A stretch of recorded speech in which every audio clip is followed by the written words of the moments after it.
We got the final reading on the labor market for 2024, and boy, was this a really good report for the economy. When we look at the change in payrolls in December of 2024, it came in much better than expected, 256,000 versus an estimate of 165,000. It's Friday, January 10th, and we're here today to talk about the monthly employment report that we got, and this one really makes a big difference on what we can expect from the Federal Reserve in the month of January. So let's just delve into some of these details. So as I mentioned, 256 versus 165. It was the best monthly creation in jobs since in March.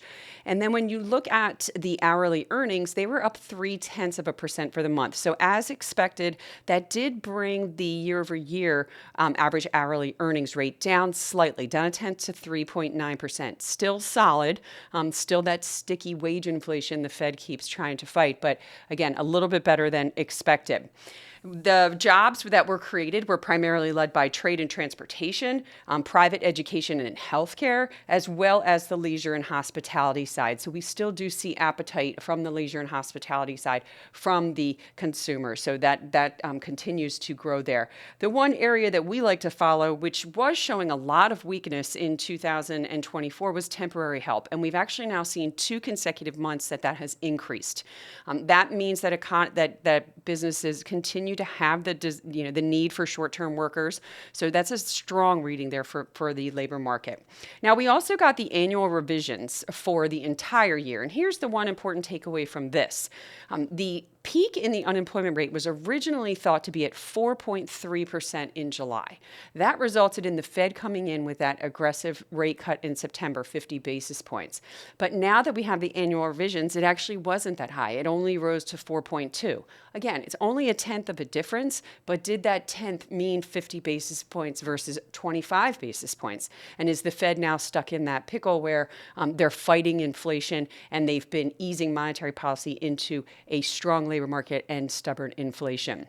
Now, obviously, you can see the markets didn't like this, neither bonds or stocks. We're seeing interest rates rise across all maturities. Specifically, that 30-year bond now has crossed above 5%. This isn't good news for the housing market. It is not good news for mortgage rates. We'll see them continue to tick higher.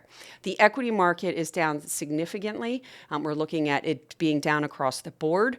When you look at the S&P 500, the sectors that are leading it lower are some of those interest rate sensitive sectors. So real estate being one, financials, and then also infotech. We've often talked about the high valuations that are being priced into the tech side of the market. That's not pricing in the concern that we might have higher interest rates for longer. So we're seeing those areas of the market take a hit as well.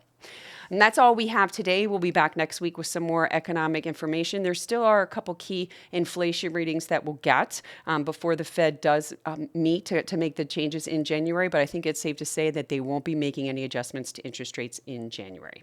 Thank you. And if you like this podcast, please hit that subscribe button, hit the alarm bell. If you have any comments, you can post them onto podcast@verdence.com. And if you'd like a history of these podcast Markets with Megan, you can go to marketswithmegan.fm. Thank you.